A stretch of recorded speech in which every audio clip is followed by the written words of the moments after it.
Welcome to Latina Leading Diversity. On this podcast, my featured guests and I seek to inspire others by focusing on diversity-related topics such as DEI in business, supplier diversity, diverse hiring, as well as more. I'm your host, Angelique Alvarez, Head of Supplier Diversity and Inclusion at ATR International. We're a woman-owned, diversity-certified recruiting firm headquartered in the heart of Silicon Valley. So welcome back to Latina Leading Diversity. Angelique Alvarez, Head of Supplier Diversity and Inclusion at ATR International. Today, we are featuring a special guest, Hui Wu-Curtis, President and Co-founder of Support Solutions, a woman and minority-owned company specializing in contract center operations headquartered in Phoenix, Arizona. With over 20 years of experience in leadership roles across multiple industries, Hui is an innovator and thought leader for customer experience and has worked with organizations to transform their customer service, sales, and technical support teams. She is well-versed in all areas of company operations, including IT, continuous improvement, and personal leadership development. I'm excited to feature you today. Thank you for your time. Please introduce yourself, Hui, as a high-level snapshot of your journey and business, as well as we can dive into a few topics to inspire others. So thank you so much, and I'm going to hand it over to you. Yeah, thank you first and foremost for having me on your podcast, Angelique. It's a true honor to be able to be given the opportunity to kind of share my story and share the story of our organization. So I think you pretty much touched the gamut. I've spent many decades in terms of owning and operating my own call center operations around the world. And with it, I've worked with several BPOs, vendor partners along the way. And I know that, there are things that they did that were very good and were amazing. And there were things that were not so good and kind of caused me heartburn. And so I thought, very recently, why wouldn't I want to take that perspective and those experiences and kind of what caused me heartburn to now go on the other side and be a vendor and make sure that we never do those things to our clients as we continue to service those folks. And so I think it gives me a very unique perspective now being on the other side and, owning your own business. It gives me and my business partner an opportunity to really kind of build our company the right way. So your journey and talking about your journey from when you actually started, in the call centers and then worked your way up to leading and pretty much leading global organizations. So your direct experience is what has brought you to this point. And I'm sure you're just more than, invested in making sure this is the most positive experience for all that you work with. I know that when you said that you started your organization, you really wanted to be intentional in addressing disparity in the workplace regarding untapped talent. So with diversity and inclusion more important than ever, would you please share a little bit about your commitment as it relates to your business and maybe some of your experiences that make you so passionate? Yeah, absolutely. I mean, I think it gives me a unique vantage point. One, being a woman myself and a minority, really kind of working through and maneuvering kind of the landscape of corporate America, right?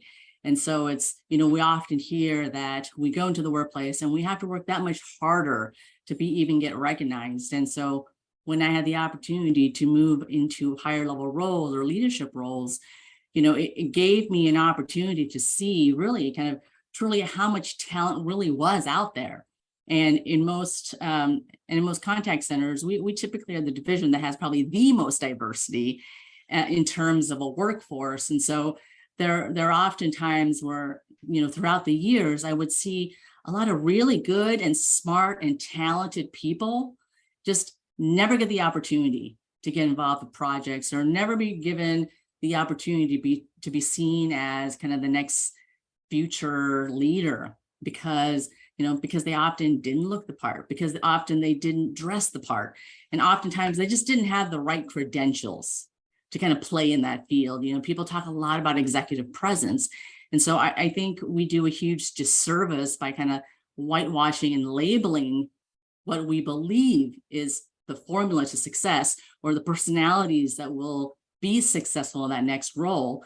And because of that, I really wanted to be able to kind of lift up people that are kind of hidden and have and don't have strong voices at the table to be able to kind of lead and mentor those individuals and give them a pathway, give them a crack in the door so that they have kind of the same and equal opportunities as everybody else.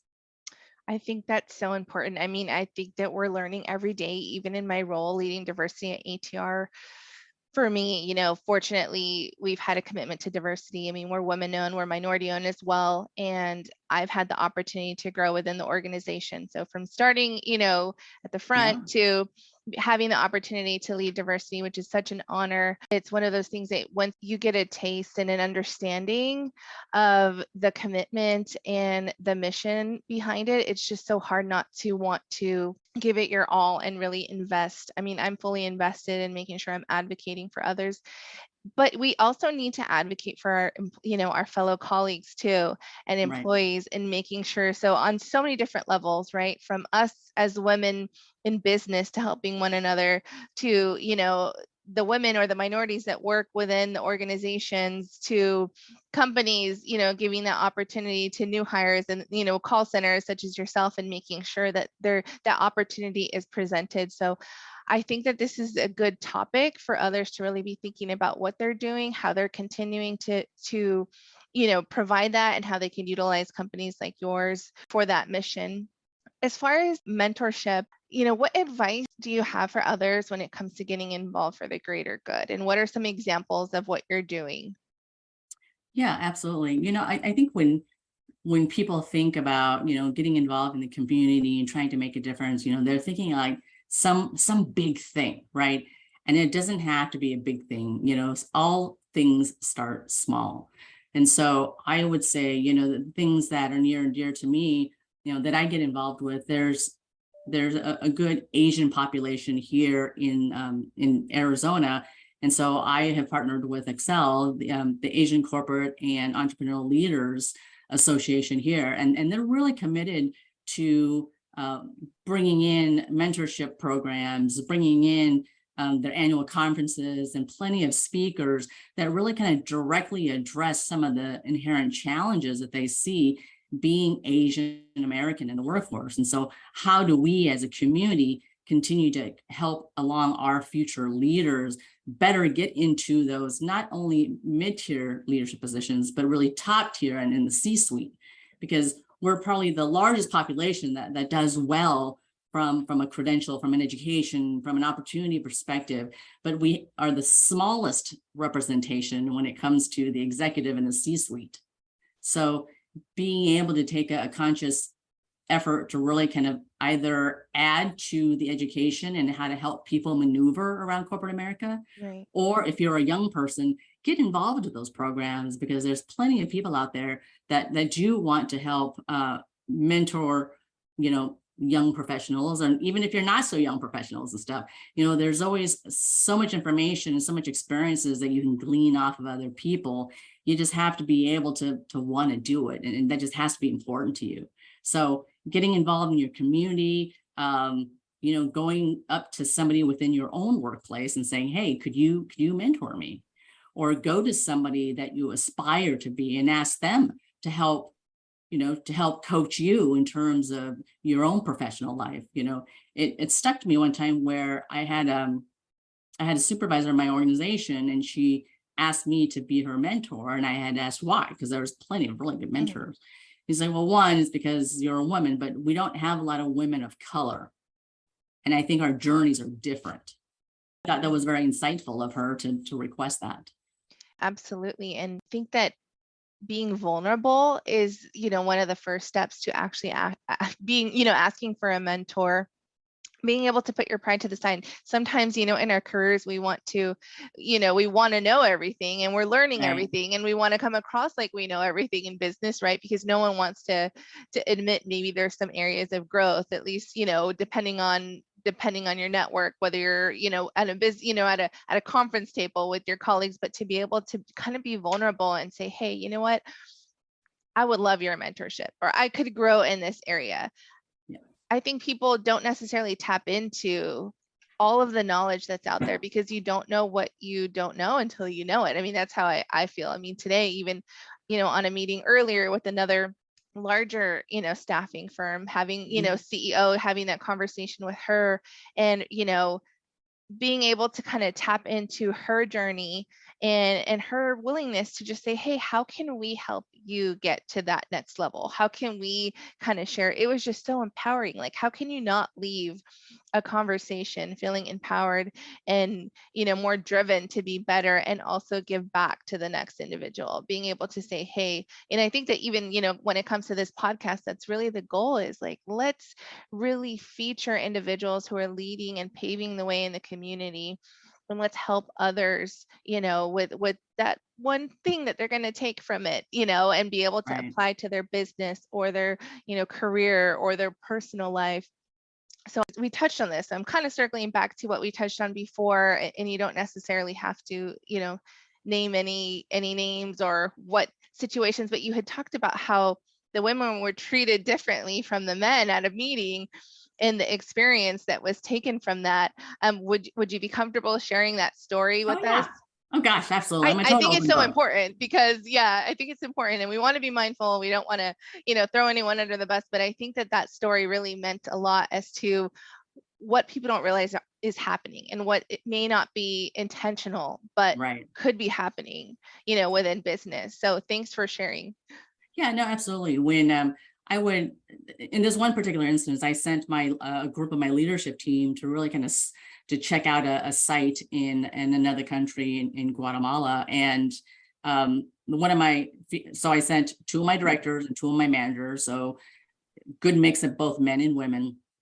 And my leadership group knew that whoever we decided to partner with, they had to exude the same values and be really aligned with what was important to us if they were going to do business with us. And so at the end of that trip, one of my managers, she called me and I asked her, how was the trip? And she's like, it was just weird. I'm like, what do you mean it was weird? He's like, well, when we visited the center, it was like weird because it was like 80-90% mostly men. I said, oh, well, that's kind of different because especially in call centers, it's usually pretty mixed and diverse. And so, well, what else happened? It's like, well, when we would ask some of the questions, they were kind of dismissive of the questions that, that she asked or the other woman asked, and really put all the attention on the men in my group. So it was like, oh yeah, we'll get to it. And then we're just like, keep on doing their own thing and keep talking to the men. So at that night, typically the normal thing is to go out to dinner with them and stuff. And my group's like, hey, it's been a long day. Thank you for dinner, but I think we'll pass. And my group ended up deciding to do something different. And so I'm really glad they did, because to me, that wasn't the kind of the right alignment in terms of people that we want to do business with. And I'll be a little bit more specific. So when this vendor wasn't moving on for consideration, I felt like I owed him an explanation since he hosted us. And so I told him, look, I sent my leadership team that's a good mix of men and women, and you were extremely dismissive and practically ignored the women in my group. It's like, I don't know if you know this, but the top decision maker is a female. And so that's not going to fly with us. And so making other people who do business very conscientious about some of their, maybe unconscious bias that they don't realize it, but we're very sensitive to, to those business practices. And you see that in other countries, where we'll go and we'll visit a great site in the Philippines. 90% of that leadership is made up of people from India. Well, then what does that look like if you are not empowering the people within that country that you're doing business in, not make decisions, because all the decisions falls under folks from India? And how often is that going to delay working or delay decision making because of that lack of diversity within those countries? And I think that this example was so important to kind of touch on, because I can imagine that you put that much more thought into the training that goes into your employees, into the way that you run your business. And really, that's how a company is going to be successful, by the experience that you've had. Not everyone's going to have an opportunity to really lead, companies and have those experiences, but for you to be able to kind of see like, hey, wait a minute, like we weren't treated fairly, you know what I mean? Right. You would think, but how it really affected them getting business, in the future. So I thank you for sharing that. And I know that it kind of goes a little bit off topic, but I just feel like, with it being diversity focused, it was a good story to kind of mention when it comes to doing business with others, because you do B2B. As far as collaboration and partnership, what makes a good partnership for you? What advice do you have for others who are looking to partner, who are looking to do B2B? I mean, what is it that you value in a company and looking for in a company? Yeah, I would say, it definitely goes both ways. You touched upon it, which is, having very genuine conversations and having kind of the right personality to be very genuine, because we all know when somebody fakes it. I call it kind of the sleaze factor. There's a high sleaze factor. I most likely don't want to be doing business with you. And so if you can't be upfront and honest and really kind of understand that we're mutually coming in together with this partnership so that both sides can be successful. And in order for both sides to be successful, you have to have good trust, good honesty, good transparency. And like with any relationship, it takes work. And so you are going to have your ups and downs, but be level-headed and understand that this is going to take work. But ultimately, that's the end goal that you want. And so, we choose partners that emulate very much of what we also value as well.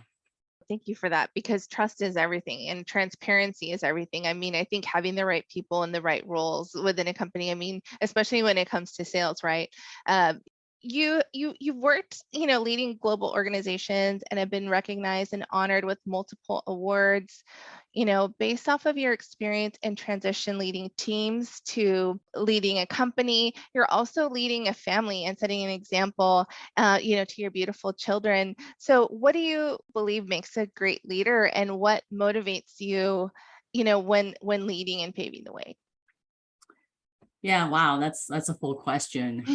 I would say for me, I kind of break it down in my life, right? To where, for many years when I was working and we started having kids and they were pretty young, I was just working jobs. So then, me and my husband can afford raising kids. And then it just wasn't a good time for me to move up. Now, my husband always knew I didn't have the right temperament to be a stay-at-home dad, so he never pushed me in that direction. And so slowly over time, as the kids got a little older and it just made more sense that we had a little bit more wiggle room for me to now make some moves and be a little bit more committed to, directionally help my career. That's when I really started kind of focusing on, okay, well, what is my next step? And most people, they don't intentionally ever go into call centers. It's always by accident, like, oh, we have this other weird division, we want you to take it over too, along with this, promotion. And what I found out along the way is you actually can make a really good career out of call centers. And not many people see that, because all they see is the front end, where it's a horrible job. You get yelled at, screamed at, you get tethered to your seat, it's like a sweatshop, right? You hear all the worst things about it. But what people don't understand is there's so much complexity in the business that if you take whatever opportunity it gives you, regardless of whatever industry, and you soak up all that you can and you learn it, and then you apply to where you're at, or you take it on to your next job, that continues to add the foundation of skill sets for you to keep moving up. And along the way, I've also had some really good bosses and really good mentors that I just sponged everything off of. Well, in parallel with that, my husband and I decided to also go back for our master's degree, and we kept having kids. And so we love a big family, and I also like a successful career. And I think it just goes hand in hand with, making me a little bit more balanced. People often think of myself as like a total workaholic because they see me answering emails at 2:00 in the morning, which I don't expect anybody to do that. I just, I may have problems sleeping, so I'll just go do something productive, but people often look at me and say, well, how do you do it? How do you stay married? How do you have 5 kids? How have you gone to school for this long and do all the things that you do? And, and I'm honest with people and I say, well, I don't do it well. I just maybe hide it better than most people, because we have our days. We have our days that we can't do it all, that my kids aren't perfect. I mean, they're healthy and I love them to death and they're all functioning human beings, but at times it was difficult.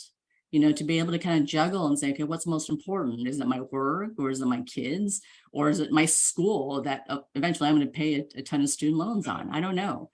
But being able to say, you know what, these three elements are really important to me in my life. And I've got to find balance. And we all have 24 hours in a given period. And so you choose how much of that 24 hours you want to spend on what. So I'll sleep later. And until now, I'm going to continue to develop and get better at my skill, because it really has led me to the point of being able to create my own company. And I'm using it as a platform to really kind of promote and give a voice to folks in an alternative workforce, for women, for minorities, for LGBTQ, for single parents, for people who have been recently released from prison, and military, you name it. And so I feel like now I have a much bigger purpose to serve kind of a larger, more alternative portion of our population. And I think part of what also prompted that is, we have 3 sons and 2 daughters, and our 2 daughters are adopted from China. So my daughter was a year and a half, and she's 17 now. And then our other daughter, we adopted her at 3.5, and she'll be 9 this year. Well, my youngest daughter has albinism. And so albinism, outside of not having pigment, she's considered legally blind. So then that got me thinking, okay, well, what does her future look like being sight impaired? And so we're working in partnership with Arizona Industry for the Blind, and saying, are there opportunities, work opportunities that we can partner with to kind of help visually impaired adults gain employment so they can be self-sufficient? So it's things I never would have really thought about. And so it all kind of plays in complement of one another. So the things that kind of happen within my personal life really now is extending into my professional life, in terms of now, how do I play a bigger role in that? How do I play a bigger role in the Asian community? How do I play a bigger role in terms of empowering and supporting more women?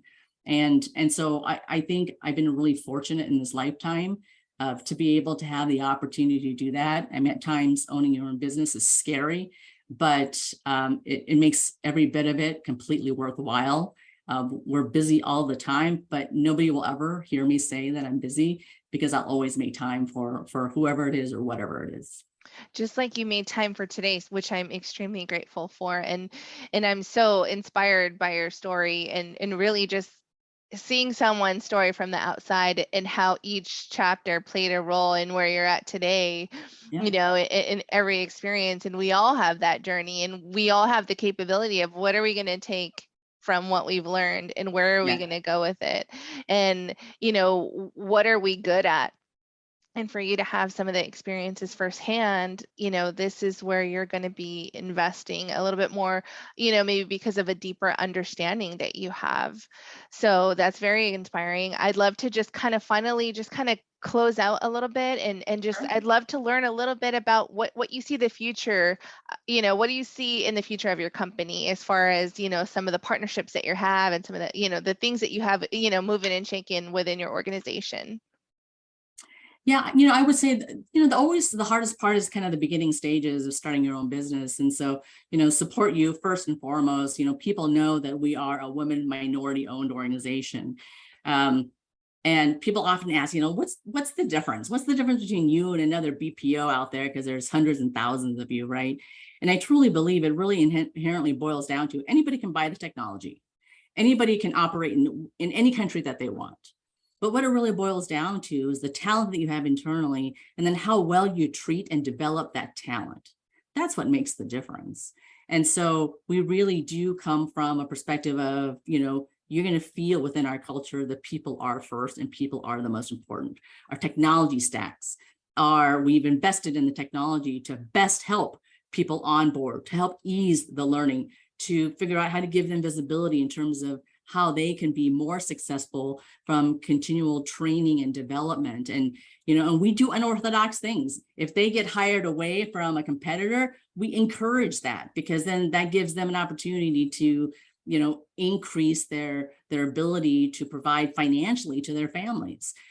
I've had people come to me and like, you've learned as much as you can from me. Bring me your resume, and let's float it out there and see what we can get. Right? Because ultimately, at the end of the day, I want people to be the best that they can be. And I hope it's within SupportU. And if it's not, then we're going to be equally supportive in terms of what that looks like outside, because we do have a large network of support. So I would like to see in the future really greater collaboration and a growing network of like-minded companies that can share resources, can share learnings and best practices, and that we can all lean on each other to really kind of lift up these groups, lift up women, and really improve kind of the overall image of our entire industry to be more than just, you know, labor arbitrage. We're just hiring you for people to just answer, you know, we just need people to answer the phones in the cheapest locations. It has so much more to do than that. And so I hope that that's the difference that we make within kind of that small carve out in the BPO industry that we're in. So I like to be disruptive, and I think it's time for change. I think it's time for changing that business model and now caring for something else beyond, you know, beyond the bottom line, beyond profitability and revenue. It's important. But if you lead by people first, I believe that everything else follows. Wow, thank you so much. I'm giving you a round of applause virtually. Thank you so much. I really appreciate your time today and really inspiring others and sharing with us about your company. And really, I mean, I'm excited to see your company continue to grow and the big things and the partnerships that are going to come from it. So thank you so much for your time today, and we appreciate you. Yeah, again, thank you for this opportunity, Angelique. Like I said, I may not have a lot of hobbies. This is why I love doing these things, because You're great at it's it. a, you know, it's a way to kind of get our story out there, and Yes. it's the voice for